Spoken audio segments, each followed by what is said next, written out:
अब इस फॉर्मेट में सबसे पहले नेट प्रॉफिट से ऑपरेटिंग का फॉर्मेट बनाया जाता है, that has to be made differently, separately. ठीक है, हम सबसे पहले इसमें क्या करते हैं, we have to start with the net profit which is already given in the balance sheet. We have to treat two things in this net profit. First, treat all non-cash and non-trade items, and another one is adjust working capital requirements. These are the two main things that has to be treated in the net profit, which is already available in the balance sheet. Now, when we treat non-cash and non-trade items, when there are expenses related to non-cash and non-trade items, we have to add them back. And when there are incomes which are related to non-operating incomes, we have to deduct from the net profit. This is the first rule for non-cash and non-trade items. And when we talk about adjusting working capital requirements into the net profit, there are two main rules. Cash has inverse relation with current assets, and cash has direct relation with current liabilities, which means, yes, which means whenever current assets increases, cash decreases.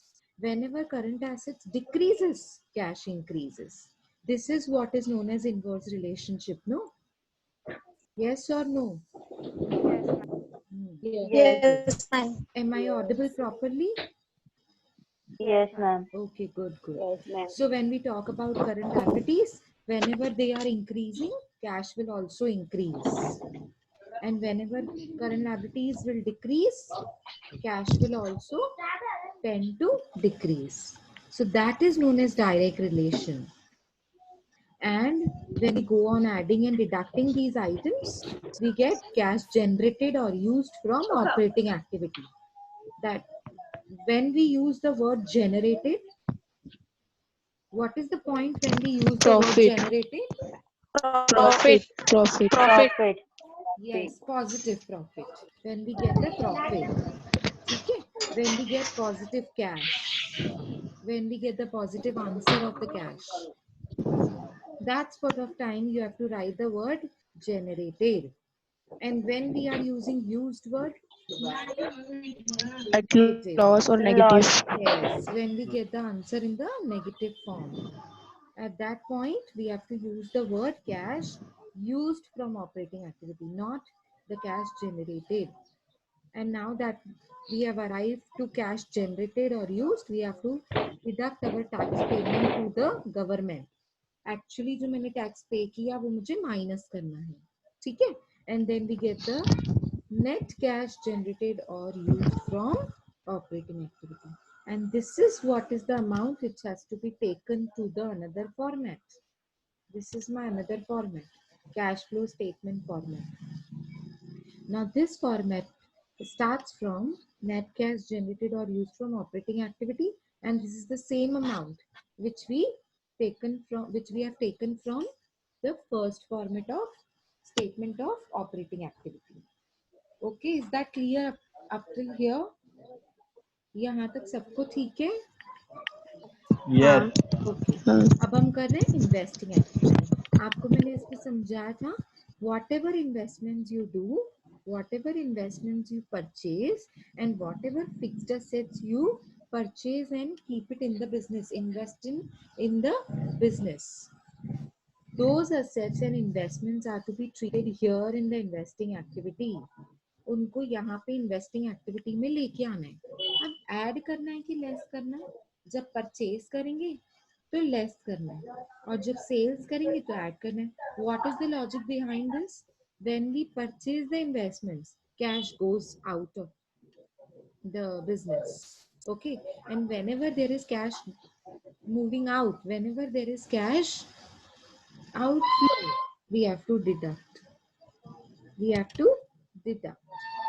Okay, and whenever we are tend to sell the investments, whenever we are selling off the investments and fixed assets, there is a cash inflow in the business, and whenever there is a cash inflow in the business, we have to add all the items whenever we sell them off. Is that clear? Yes. Yes, very good. Okay, so now deduct all the add all the sales of investments, fixed assets, etc. because वो inflow हो रहा है, और deduct all the purchase of investments, fixed assets, etc. because इसमें outflow हो रहा है. This is the reason. Okay, now on investments we get dividend and interest. That day also we discussed about this. Because this is investing activity, we have invested something somewhere, some amount. Okay, now on that amount we will get certain amount of money in the name of reward, and that is in the terms of dividend, interest, etc. So whenever we receive something, there is an inflow of the cash. Whenever we receive reward in the name of dividend or interest or something else, that is known as inflow of the cash. And because it is an inflow of the cash, it is to be added. Okay, it is to be added, not deducted. Take a point of this. Here I am not telling you that something has to be added, something has to be deducted. यहाँ पे सिर्फ add होगा. क्यों add होगा? क्योंकि inflow है. ठीक है, अब मैंने डिविडेंड पे नहीं करना है, डिविडेंड रिसीव करना है. Okay, very good. चलो अब आगे बढ़ते हैं. लोन गिवन, याद रखो एक लोन होता है जो गिवन होता है, एक लोन होता है जो टेकन होता है. So whenever we are talking about loan, there are two things, loan given and loan taken. So you tell me which is the loan which comes in investing activity. What type of loan comes in investing activity? Loan taken or loan given? What type of loan comes in investing activity? Given. Yes, given. Very good. So loan given is the investing activity. Okay, because whenever we give loan to somebody else, we are supposed to receive that amount in the future period. In fact, not only that amount, but also together with the amount of interest on that same particular principal amount. Therefore, this is known as investment. So loan given is a type of investment and there is a cash outflow. यहाँ पे क्या हो रहा है? Cash जा रहा है, जा रही है कि आ रही है? जा रही हूँ. हाँ, जा कैश रही है. जा रही है. तो जब कैश जाएगी तो हम डिडक्ट करेंगे. यहाँ इन्वेस्टिंग का रूल ही एक है. हमने रूल सीखा था इन्वेस्टिंग और फाइनेंसिंग का. Whenever there is an inflow, we have to add it, and whenever there is an outflow, we have to deduct it. Okay, Yes, ma'am. is it clear to all? Yes. So we arrive to net cash Yes, ma'am. generated or used from investing activity. Very good. Okay, very good. चलो अब हम आते हैं third point पे. Third point थी हमारी cash from financing activity. अब जब हम फाइनेंसिंग एक्टिविटी के बारे में बात करते हैं तो इसमें भी कॉन्सेप्ट वही लगेगा इन्वेस्टिंग की तरह. जब इनफ्लो होगा तो ऐड करेंगे, जब आउटफ्लो होगा तो लेस करेंगे. ठीक है, लेकिन ध्यान रखो यहाँ पे कौन सी वाली चीजें आती हैं. फाइनेंसिंग का मतलब ही वो होता है, फाइनेंसिंग का मतलब ही वो होता है जब हमारे पास कैश आ रही है बिजनेस में, लोग हमारे पास इन्वेस्ट कर रहे हैं. अब आप बोलोगे मैम ये तो सिर्फ इनफ्लो हो गया, क्या आउटफ्लो इसमें कभी नहीं होता है? होता है. जब इन्वेस्टमेंट मुझे पे करनी पड़ती है किसी की, जब इन्वेस्टमेंट किसी की लौटानी पड़ती है. अब आपने 1 साल के लिए एफडी कराई है बैंक में. ठीक है, जब मैं बैंक हूँ, ठीक है, एग्जाम्पल ले लो, I am a bank and you are a customer. You have taken a FD from my bank. तो आपके लिए इन्वेस्टमेंट, लेकिन मेरे लिए तो फाइनेंसिंग हो गया ना. मेरे पास फाइनेंस आया, मेरे पास कैश आया. अब मैं इस कैश को 1 साल के लिए कहीं पे भी लगाऊं, मेरी मर्जी है. अब मैंने ये कैश को लगा दिया गोल्ड में. ठीक है, अब गोल्ड मैंने बेचा, उसमें से इंटरेस्ट कमाया, 1 साल हो गया, आपको एफडी का अमाउंट वापस दे दिया, और जो इंटरेस्ट मैंने कमाया था उसमें से कुछ इंटरेस्ट आपको दिया, बाकी का इंटरेस्ट मैंने अपने पॉकेट में डाल दिया. ऐसे ही तो होता है ऐसे ही तो होता है फाइनेंसिंग एक्टिविटी में, ऐसे ही ट्रीट किया जाता है. आया समझ में? फाइनेंसिंग एक्टिविटी में हम उसको ऐसे ही ट्रीट करते हैं. जो हम इंटरेस्ट अर्न करते हैं, समझो बैंक ने इंटरेस्ट अर्न किया, ठीक है।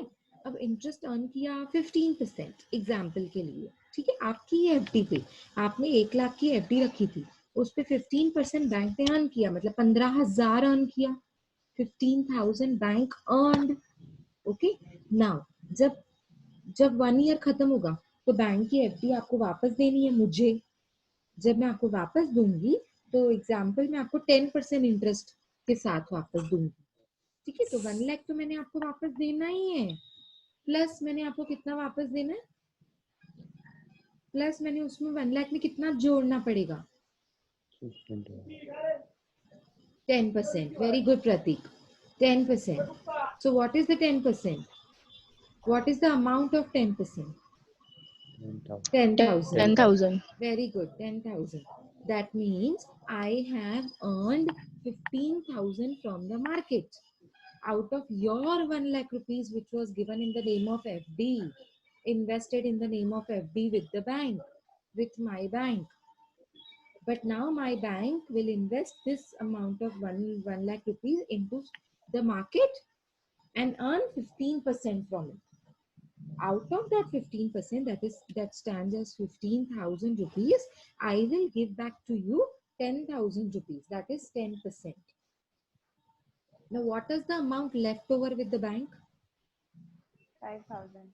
5,000. Somebody answered 5,000, and that is very correct. Okay, that means I have earned 15,000, but I am giving back to you 10,000 in the name of interest. So 5,000 is left over with me. And this is not only one FD which bank takes. This is not only one FD. There are so many numerous FDs a bank has. समझ में आ रहा है? ऐसे कितनी सारी FDs लोग bank में करवाते हैं, ठीक है। तो जब बैंक को इसके थ्रू पैसा मिलता है ना, उसको फाइनेंसिंग एक्टिविटी में डाला जाता है। तो अब बैंक को क्या सिर्फ एफडी के फॉर्म में पैसा मिलता है? बस सिर्फ एफडी के फॉर्म में मिलता है? नहीं, सेविंग अकाउंट के फॉर्म में मिलता है। हम बैंक की बात करें तो, कंपनी की बात, बैंक की बात करें तो शेयर्स के फॉर्म में भी बैंक पैसा कमा सकती है, मतलब पैसा ला सकती है बिजनेस में, ठीक है। शेयर्स, बैंक के शेयर्स मिलते हैं, HDFC के शेयर्स मिलते हैं, बैंक ऑफ बड़ौदा के शेयर्स मिलते हैं, हाँ मिलते हैं। अगर मैंने वो खरीदे तो मेरे पास शेयर्स आएंगे और कैश जाएगी बैंक के पास। मेरे लिए इन्वेस्टिंग, लेकिन बैंक के लिए financing. I hope you are getting the difference between investing and financing. At least yes or no में आंसर दो। Yes, ma'am. Okay, very good. सबको समझ में आ रहा है? Yes, Shivani, very good. Divya, Kritika answer, Nidhi answer, Divya very good. Okay okay, Saurabh को भी समझ आया, बाकी सबको जो नहीं लिख रहे हैं उनको समझ आया? कैसे पता चलेगा मुझे? यस, नीलेश अभी आया है? इतने दिन से गायब था तू। Yes, very good, very good. चलो बढ़िया, हम आगे बढ़ते हैं। देखो अब फाइनेंसिंग में कहाँ से पैसे आ सकते हैं, ठीक है। शेयर्स के फॉर्म में आ सकते हैं, कंपनी में पैसे, आप शेयर्स बेचो, ठीक है। अब मैं वर्ड यूज कर रही हूँ बेचो, ठीक है, खरीदो बेचो, वो यहाँ यूज होते हैं इन्वेस्टिंग, सेल्स, परचेजेस, वो इन्वेस्टिंग एक्टिविटी के लिए ठीक है। लेकिन फाइनेंसिंग एक्टिविटी में परचेज और सेल्स नहीं बोलते हैं। You never say purchase and sales in financing activity. What you have to say is issue and redemption. क्या बोलना पड़ता है? Issue. इशू। इशू मतलब बेचना, तो बेचने को बेचना नहीं बोलना है, सेल्स नहीं बोलना है, क्या बोलना है? इशू। और खरीदने को क्या बोलते हैं? रिडम्पशन। तो जब हम खरीदते हैं तो पे करते हैं ना? Yes Yes. ओके। तो Yes. अब हम अच्छे से इसको समझेंगे बिल्कुल डिटेल में कि फाइनेंसिंग एक्टिविटी में क्या क्या चीजें होती है। तो फाइनेंसिंग में क्या क्या होता है? इशू होता है और रिडम्पशन होता है, दो ही चीजें होती है, ठीक है। लेकिन इशू किस किस चीज का? अब शेयर्स इशू कर सकते हो, डिबेंचर्स कंपनी इशू कर सकती है जहां से पैसे आ सकते हैं, बॉन्ड्स इशू कर सकती है, एफडी इशू कर सकती है, पब्लिक डिपॉजिट के फॉर्म में पैसा ले सकती है, अब मेरी कंपनी है रिलायंस कंपनी, तो मैंने इशू कर दिया पब्लिक डिपॉजिट कि आप मेरे पास पब्लिक डिपॉजिट में पैसा लगाओ, 1 साल के बाद 10% इंटरेस्ट कमाओ, है ना।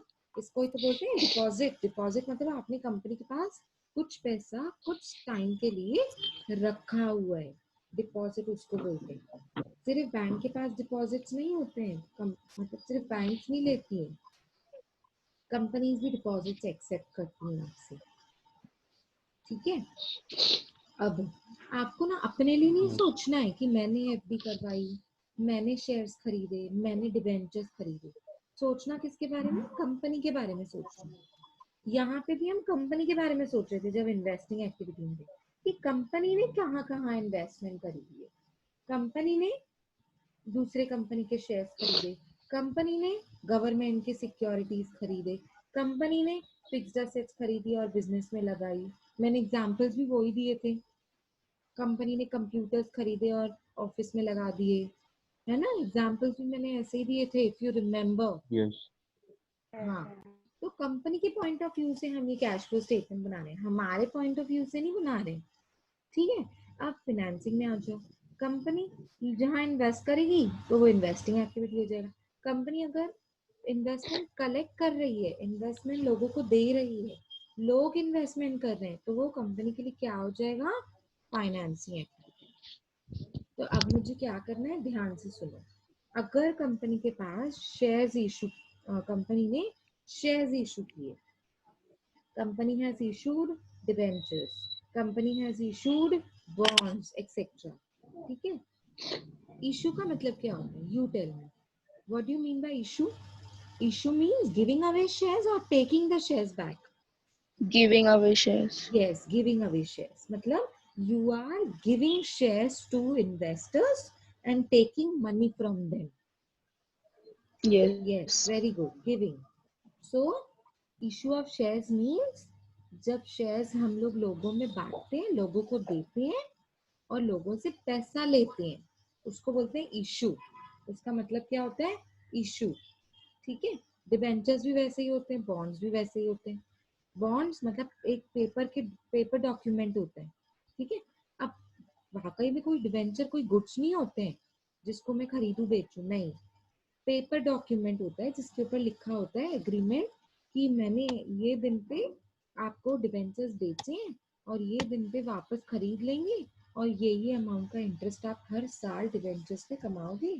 और 5 साल का डिबेंचर है, ये 10 साल का डिबेंचर है, ये 15 साल का डिबेंचर है, ऐसे लिखा हुआ रहता है, ठीक है। अब क्योंकि मैंने शेयर्स बेचे तो पैसे आए, एक ही रूल है फाइनेंसिंग का, इन्वेस्टिंग का एक ही रूल है, इनफ्लो है तो ऐड, आउटफ्लो है तो लेस। अब मुझे बताओ, इशू करते समय पैसे आ रहे हैं कि जा रहे हैं? आ रहा है। आ रहे हैं। देखो यहाँ पे मैंने लिखा है as it is inflow of the cash, therefore we have to add all the items related to issue, ठीक है। ये समझ में आया सबको?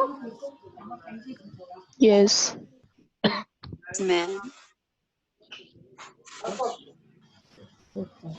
Now, if there is a redemption of shares or debentures, what do you mean by redemption? What do you mean by redemption? Redemption means repayment. Purchase. Yes, when you are buying back the shares, you have to pay your investor holders. Give me 1 minute, I need to connect the charger to my laptop. 1 minute सिर्फ दे दो, charging जा रही है, बंद हो जाएगा।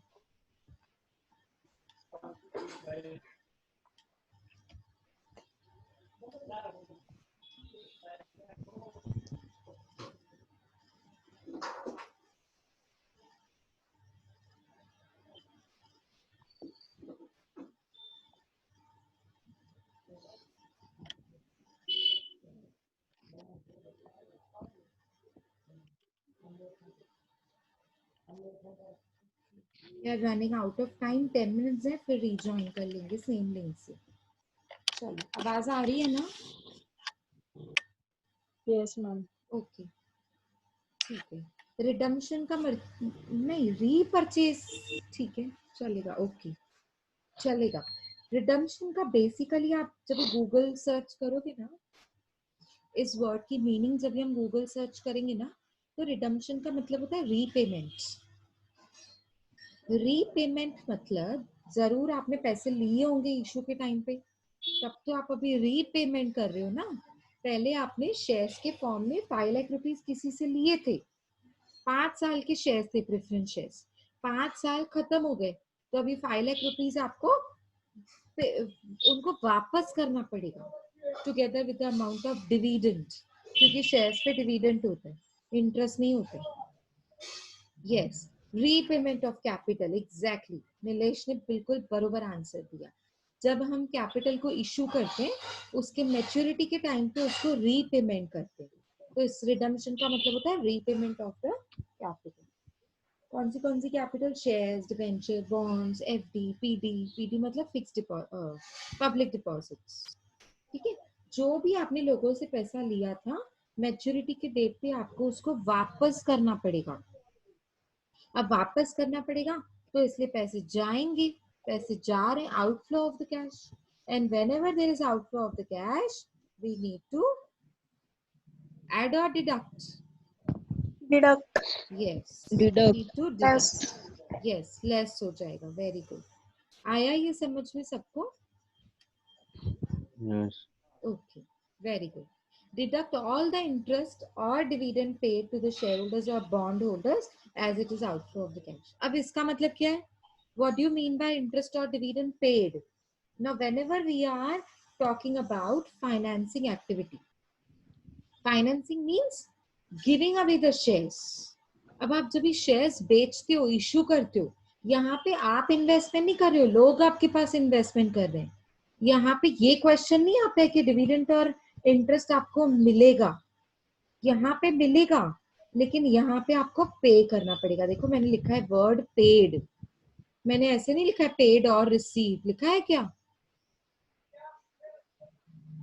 नहीं, यहाँ पे मैंने लिखा है वी गेट द इंटरेस्ट और डिविडेंड, वी रिसीव इंटरेस्ट और dividend. Yes, yes, very good. We have to pay when we are talking about financing activity. That is understood that dividend or interest has to be paid. ठीक है, अब मैंने dividend pay करना है share holders को, interest पे करना है जिनको मैंने एफडी दी थी, जो लोगों ने मेरे पास एफडी करवाई हुई थी उनको मैं इंटरेस्ट पे करूंगी, शेयर होल्डर्स को मैं डिविडेंड पे करूंगी, डिबेंचर होल्डर्स को इंटरेस्ट पे करूंगी। ठीक है, अब मैंने पे करना है तो कैश आ रही है कि जा रही है? जा रही है। यस, जा रही है। so because it is outflow we have to deduct, because it is outflow we have to deduct। ठीक है, समझ आया? Yes, ma'am. Okay, very good. Shivani raised hand, बोलो शिवानी। नहीं मैम, मुझे यस बोलना था, वो बाय मिस्टेकली हैपेंड, सॉरी। कोई बात नहीं, ठीक है, ओके कोई बात नहीं। अब है ना ये लास्ट पॉइंट पे देखो, बहुत इंपॉर्टेंट है, मैंने हाईलाइट किया एक वर्ड को, टेकन। ऊपर क्या था इन्वेस्टिंग में? ऊपर भी लोन था ना इन्वेस्टिंग में? गिवन। यस, इन्वेस्टिंग में था लोन गिवन। आपकी कंपनी ने किसी को लोन दिया है, वो आपकी कंपनी के लिए इन्वेस्टमेंट है, लेकिन आपकी कंपनी ने मैम आपका आवाज एको हो रहा है। आवाज एको हो रहा है? अब भी हो रहा है? नो, नहीं। वैशाली बेटा आपके इसमें प्रॉब्लम होगा। वैशाली अभी ठीक है? हाँ ठीक है। अच्छा चलो बढ़िया। अब जब मैं लोन गिवन की बात करूंगी तो वो इन्वेस्टिंग हो जाएगा, क्योंकि आपकी कंपनी ने किसी को लोन दिया।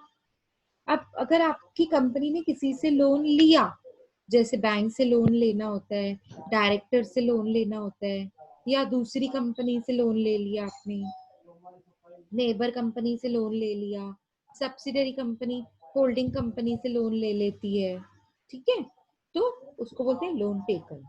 अब लोन टेकन मतलब फाइनेंसिंग। यस, क्योंकि बोरोड फंड्स हो गई है, पैसा आया, Yes. बोरोड, आपने कोई चीज किसी से बोरो करी और एक टाइम के बाद उसको आपको वापस करना है, तो जब आपको वापस करने वाली कोई फिनेंस होता है ना, उसको बोलते हैं फाइनेंसिंग एक्टिविटी। चाहे वो प्रोप्राइटर फंड्स हो, शेयर्स वगैरह, चाहे वो बोरोड फंड्स हो, डिबेंचर्स, लोन एक्सेट्रा। ठीक है, मैं आपको ना और एक चीज समझाऊंगी जिससे आपको क्लियर हो जाएगा फाइनेंसिंग एक्टिविटी में क्या क्या आता है। पर पहले मैंने ये पॉइंट खत्म करनी है, लोन टेकन वाली। अब लोन टेकन में क्या होता है, कैश आ रही है कि जा रही है? दोनों होता है, कैश आती भी है जाती भी है। इनफ्लो होता है, इनफ्लो होता है, आती है। आउटफ्लो नहीं होता है अतीशा? इनफ्लो वो इंटरेस्ट और डिविडेंड में होता है बस। अच्छा, तो लोन कभी जाता नहीं है, खाली लेते हो आप लोग? सिर्फ कैश इनफ्लो होता है? इन्वेस्टिंग में लोन गिवन होता है, इसमें टेकन ही होता है मैम, और डिविडेंड और शेयर्स वगैरह अपन को देना पड़ता है, वो आउटफ्लो होता है हाँ, फाइनेंसिंग लेकिन में। अब मैं सिर्फ लोन की बात कर रही हूँ, ठीक है? अब आप मुझे आंसर हम्म। दो, बहुत बढ़िया एक्सप्लेन किया तूने, लेकिन मुझे आंसर करो कि लोन जब मैं ले रही हूँ, ठीक है, वो फाइनेंसिंग एक्टिविटी है। अब लिया मतलब कैश आई, अंडरस्टूड है। लिया मतलब कैश आई मतलब ऐड हो जाएगा, ठीक है, चलो बढ़िया है। लेकिन आप मुझे बताओ, लोन सिर्फ लेना, जब हम लेते हैं लोन तो सिर्फ कैश इनफ्लो ही होता है, आउटफ्लो नहीं होता है। मैच्योरिटी के टाइम पे आउटफ्लो होता है मैम। हाँ, this is what I wanted, very good. जब मैच्योरिटी आएगी तब कैश पे भी तो करना पड़ेगा। तो यहाँ पे तो मैंने कुछ डिटेल में लिखा ही नहीं है कि मैच्योरिटी के टाइम पे लोन पे करना पड़ेगा, ये यहाँ पे तो मैंने लिखा ही नहीं है। अच्छा, मतलब आप बोलोगे जब हम लोन पे कर रहे हैं तो वो यहाँ जाएगा क्योंकि वो आउटफ्लो है। जब आउटफ्लो है तो वो यहाँ इन्वेस्टिंग में आ जाएगा, आप ऐसा बोलोगे? यस और नो का नहीं, आंसर दो। नो, नहीं, नो। नो। लोन मैं किसी को दे नहीं रही हूँ, लोन रीपे कर रही हूँ, रीपे। रीपे तो मैं तभी करूंगी ना जब बोरोड फंड्स होंगे, और बोरोड फंड्स फाइनेंसिंग एक्टिविटी होता है, कभी भी इन्वेस्टिंग में नहीं होता है। आई होप आप ये बहुत जो माइन्यूट टेक्निकल चीज है ना वो समझ रहे हो। सबको समझ आ रहा है कि शिवानी को सिर्फ समझ आ रहा है? हाँ, Okay. क्या? Yes, ma'am. ओके, ठीक है। Loan taken is a financing activity. Inflow हुआ, लोन लिया, पैसा आया, it is to be added. लेकिन जब टाइम आएगा लोन रीपे करने का तो उसको उठा के इन्वेस्टिंग में मत डाल देना, क्योंकि यहाँ पे मैम ने लिखा है आउटफ्लो है। नहीं, लोन रीपेमेंट भी एक फाइनेंसिंग एक्टिविटी है, लेकिन कैश आउटफ्लो है तो लेस कर देंगे उसको, उल्टा। अच्छा, अब इधर आ जाओ, लोन गिवन। लोन गिवन कौन सी एक्टिविटी होती है? Investing activity. हाँ, और लोन गिवन मतलब पैसा आ रहा है कि जा रहा है? जा रहा है। जा रहा तो है, क्या करेंगे? इसको डिडक्ट डिडक्ट। करेंगे। डिडक्ट करेंगे, वेरी गुड, डिडक्ट करेंगे। लेकिन यहीं पे ही, अब मैंने लोन आपको दिया था, मेरी कंपनी ने आपको लोन दिया था, 1 साल हो गया, आपने मुझे वापस दिया, तो वापस दिया तो इनफ्लो है, तो मैं यहाँ आ जाऊं, फाइनेंसिंग में आ जाऊं? यस और no? No, no, no, no, very no. Good. कहाँ पे लिखेंगे? इन्वेस्टिंग में ही लिखेंगे वो भी। यस, कैसे लिखेंगे, ध्यान से सुनो। amount of loan received, amount of loan, principal amount of principal amount received। अब रिसीव हुआ तो इनफ्लो है, इनफ्लो है तो ऐड हो जाएगा, सिंपल, बहुत इजी है। आया समझ में? वो मैंने यहाँ लिखा यस। नहीं है, वो अंडरस्टूड है, इसीलिए मैंने यहाँ लिखा इस नहीं है। इसके बाद ही है मैम वो लिखना। वो होगा तो ना, वो सम में होगा ओ, तो लिखोगे ना। ओके, ओके, हाँ, ओके। वो सम को अच्छा, हाँ, देखकर ठीक जो है। भी करना है ना, सम को देखकर करना। वो बहुत सारी चीजें जब हम, ओके। अब जो नहीं समझ आ रही है ना, वो हम जब प्रैक्टिकल सम्स करते हैं ना तो समझ